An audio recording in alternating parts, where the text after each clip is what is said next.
दोस्तों और साथियों, उत्तर प्रदेश के एक छोटे से गांव में पिंकी नाम की लड़की अपने माता पिता के साथ रहा करती थी।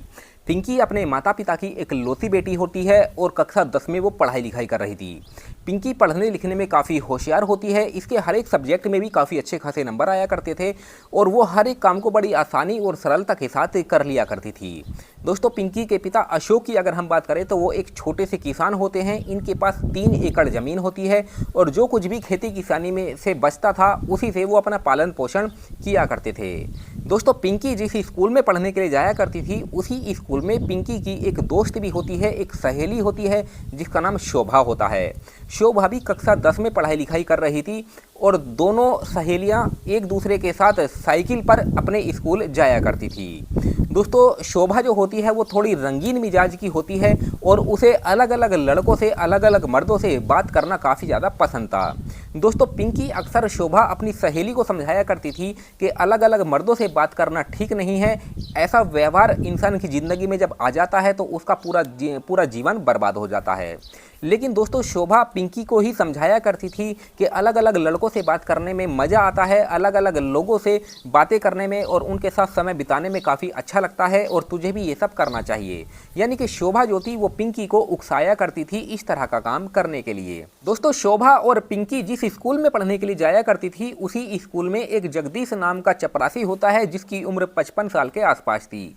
जगदीश की उम्र 55 साल तो थी लेकिन वो एक हट्टा कट्टा आदमी लगा करता था। दोस्तों, शोभा जगदीश से बातें किया करती थी, जगदीश भी शोभा से मीठी मीठी बातें किया करता था और लंच टाइम में जगदीश शोभा को चाउमीन वगैरह और जो मतलब आइसक्रीम होती है वो सब खिलाया करता था। जिस तरीके से दोस्तों जो शोभा थी वो जगदीश की तरफ आकर्षित हो चुकी थी।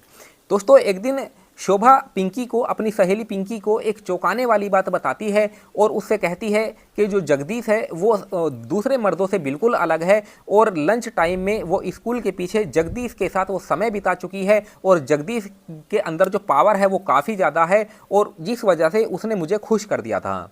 दोस्तों, उसके बाद जो शोभा होती है वो पिंकी को जगदीश से मिलवाती है। जब पिंकी जगदीश से मिलती है तो वो भी उसकी ओर आकर्षित होने लगती है। जगदीश भी पिंकी को भी लंच टाइम में आइसक्रीम और जो भुजिया होती है, जो चाउमीन होती है वो सब खिलाया करता था, यानी कि चटपटी चीज़ें खिलाया करता था, जिस वजह से पिंकी भी जगदीश की तरफ आकर्षित हो जाती है और वो भी उससे फ़ोन पर बातें करने लगती है। अब दोस्तों, तकरीबन 1 महीने का समय गुजर जाता है। 16 दिसंबर 2025 का दिन आ जाता है। 16 दिसंबर 2025 के दिन में दोस्तों पिंकी का जन्मदिन होता है। इसके घर में काफ़ी अच्छे से तैयारियां की जाती है। जब तैयारियां की जाती है तो पिंकी भी जगदीश को फ़ोन कर देती है और कहती है कि तुम्हें मेरे जन्मदिन पर आना पड़ेगा। जगदीश उससे कहता है कि कोई बात नहीं, मैं समय पर पहुंच जाऊंगा। शाम के 7 बजे के आसपास जगदीश पिंकी के घर पर उसके बर्थडे में पहुंच जाता है, जन्मदिन पर पहुंच जाता है। उसके बाद जन्मदिन मनाया जाता है, पार्टी वगैरह होती है और तकरीबन रात के 11 बज जाते हैं।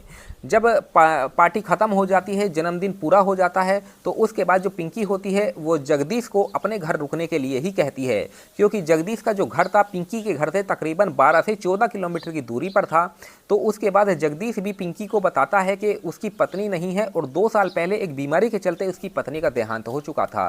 इसीलिए जो पिंकी होती है वो उसको अपने घर पे ही रोक लेती है और एक कमरे में उसका बिस्तर लगा देती है। उसके बाद दोस्तों सब लोग खाना पीना खा के अपने अपने कमरे में चले जाते हैं और फिर सो जाते हैं। लेकिन रात के तकरीबन 1 बजे के आसपास दोस्तों पिंकी चुपचाप अपने कमरे से निकलती है और देखती है कि उसके माता पिता तो सो गए हैं और चुपचाप जगदीश के कमरे में पहुंच जाती है।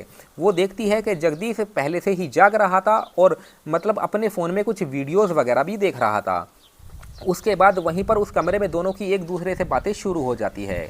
बात बात में दोस्तों पता ही नहीं लगता है कि पिंकी और जगदीश के बीच में अनैतिक रिश्ते कब हो गए। दोस्तों, जगदीश काफ़ी पावरफुल होता है, उसके अंदर काफ़ी ताकत होती है और पिंकी जगदीश की ताकत को बर्दाश्त नहीं कर पाती है और मीठी मीठी वो आवाज़ें निकालना शुरू कर देती है। उसकी हालत भी ख़राब हो जाती है और जब उसकी आवाज़ें कमरे से बाहर जाती है तो पिंकी के घर परिवार वाले उठ जाते हैं और इसके कमरे में आकर जब देखते हैं तो उनके होश उड़ जाते हैं, उनके पैरों के नीचे से ज़मीन खिसक जाती है।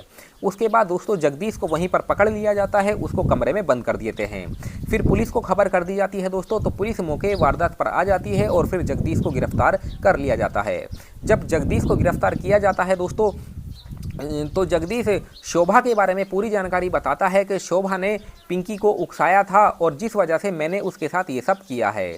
दोस्तों पिंकी की तबीयत तो ज़्यादा ख़राब हो ही चुकी थी, इसीलिए रात में उसको तुरंत अस्पताल में भर्ती करवाना पड़ जाता है और उसका इलाज शुरू हो जाता है।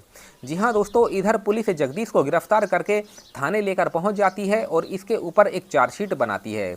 अगले दिन जब सुबह होती है तो पिंकी की हालत जब सामान्य होती है दोस्तों, तो पिंकी रोते हुए अपने माता पिता से माफ़ी मांगती है और कहती है कि आज के बाद मुझसे ये गलती हो गई है, लेकिन आगे इस तरह की गलती कभी नहीं होगी।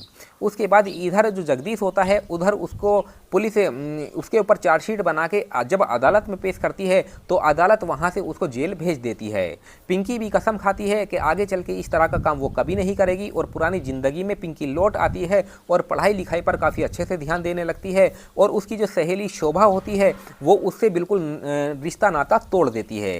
जी हाँ दोस्तों, इस कहानी और इस घटनाक्रम को सुनाने का हमारा मकसद आप लोगों को परेशान करना नहीं था, बल्कि आप लोगों को ये जानकारी देना था दोस्तों कि किसी के लालच में, किसी के बहकावे में आकर इंसान अपनी पूरी ज़िंदगी बर्बाद कर लेता है।